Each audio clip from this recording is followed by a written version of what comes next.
Hey Sneak Peekers, it's Triniti, and we are here on the red carpet at Austin Film Festival for the world premiere of Rhythm is a Dancer. We're going to talk to the cast and crew and see what they have to say about this upcoming film. Hi, it's nice to meet you. My name is Triniti, and this is Kate. We're with Sneak Peek. We're UT students here in Austin. So my first question to you is, you were a part of like many hats with this project. So you were a writer, a director, and you starred in the film. So what part of that process was like challenging or most challenging for you? You know, gosh. So we're a true indie film. So I think it's so important also to know that with like film students too, because you have to do everything yourself. But I think what's really cool about film school and just your film community is like leaning on all those people. We were, you never have enough time, you never have enough money, you're always up against the clock. But when you have that group of collaborators that you trust, whether you met them in film school or you met them on set like I did, it really makes such a difference on like making your days and like getting what you wanted, getting it from script to screen. So yeah. Did I answer that? Yeah, yeah, you did. So what also like inspired you to write this film?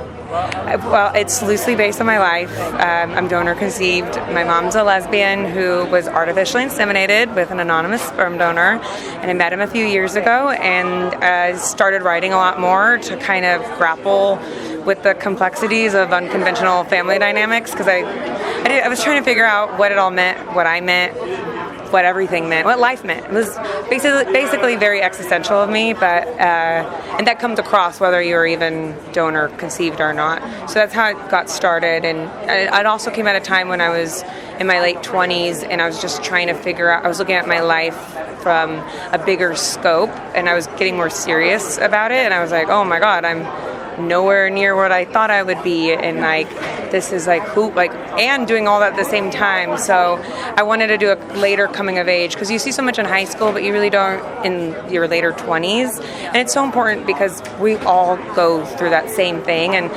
now that I've been talking about it and this film's coming out, I'm realizing like everyone goes through that. Like it's just a natural part of life, but that's why storytelling and movies exists, so you're not alone. Yeah, and then can you just talk about a little bit more about your character in the film? Like, what challenges does she go through? Yeah, my character's Ro. She's like 60% of me, I would say. She's based off me. I play her. Very exciting. Her challenges really, I think, is herself. I feel like she's the antagonist as well. Like she's just in her own way constantly, whether she's judging herself for where she thinks she should be or how she should be or where she comes from, not having everything figured out and trying to figure it out and not feeling guilty about that. And those are some of her major challenges. Yeah. And it takes, her community and the people she meets along her way of self-discovery for her to figure that out. Yeah, so you put like a little bit of yourself into this character, basically. Yeah. My name is Marianne Muellerleile, and I play AFF. And can you tell me a little bit more about your character? Yeah, she is an octogenarian, so she's in her 80s, but I turned 77 in a month. She lives, she has two buddies at the old folks' home, and because Ro, her character, comes to become our activities director, we kind of become her posse and shed a little light on what she might choose to do in the future. She tells us, like you haven't seen the movie, have you? No, not yet. Okay. You're going to see it tonight? Yes. Are you? Okay. Well, I don't want to give away too much, but anyway, she has a problem and we help her solve it. I love my character. I play the lead's mom, who in the movie is not aware that she's been looking for her bio dad, and she has raised her and she's close to her and she respects her, and they have a lovely. She's been very patient as Lauren has been like lost, and is finding herself, and she's not pressing it on her, and she lets herself feel what she feels when she discovers that behind her back she's been looking for her bio dad. And I respect that. She just like blows it out. But it's not about the fact that she's looking for her bio dad, because she didn't share it with her. And like, that's not okay. You got to trust me enough. So I love her. I got to meet her. She taught me how to play pickleball, thank God, because I had no idea. And I love finding that grace where you can, while it feels bad in the moment, you take a breath and then you go back and you listen to what the other person is feeling, and you take that in and you say yes, and you see where, okay, and this is on me too. Just extraordinary. I also love the fact that she got it. She went ahead and had this baby on her own, but she had her friends there, and she created that whole pack. You can, it takes a wolf pack sometimes to raise a baby, and I love those relationships and the continuity of it. It's extraordinary. And also, like, what kind of drew you to this film? Like, why did you kind of choose to get involved? That's kind of a long story. we have time. So last year around January, I wrote my theatrical agents and said, I still want to work, but I don't want to do the work to get the work. I no longer need to work. Financially we're fine. But I enjoy it, and so I just don't want to stop my life anymore to learn some lines, get the costume, get the lights on, get this prop set up, get to our third floor, ask my husband, who's disabled, has chronic pain, can't always do everything on my schedule.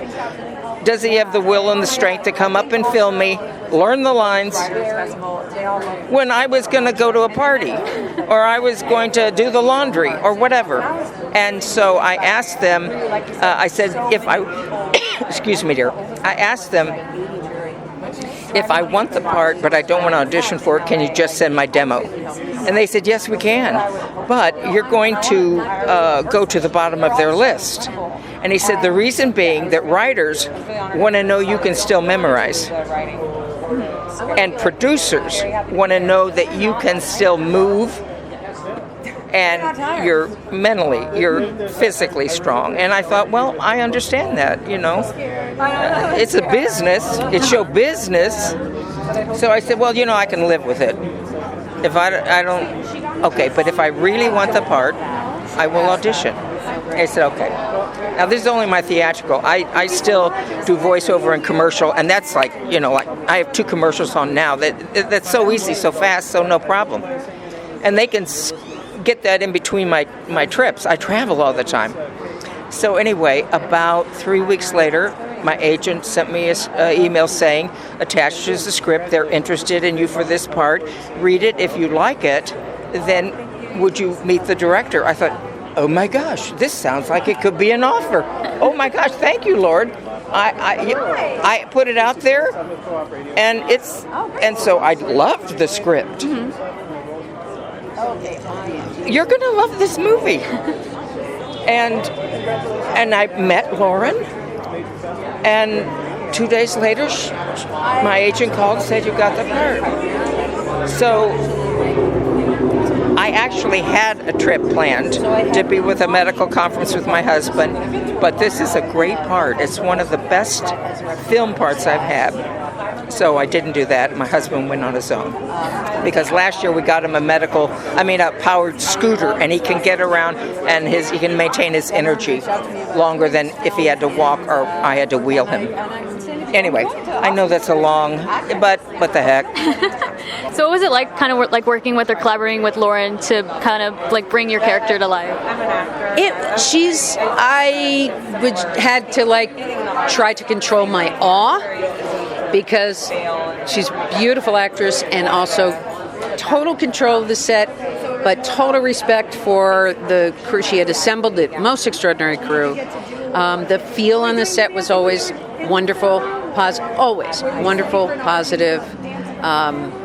And so all I do really was look in her eyes, and that's the easiest way to act. It's like it's advice I give to young actors all the time. It's just like, no, look in their eyes, say something, and look at how they respond. And and now if they're dead, and if they're just phoning it in, then you gotta like create stuff. But that was not an issue here at all. She was completely alive and wonderful and fun. I had a fantastic experience doing it. She pursued me very hard, and I didn't understand why because we had never met. But I was so glad that I relented. Yeah. So my final question is, since we are like film students at UT, what advice do you have for us? Ooh, can I cuss? I was going to say, make stuff with your friends. You know what I was going to say. Yeah, make stuff with your friends. My DP I met on a short film, and we're like work husband, work wife.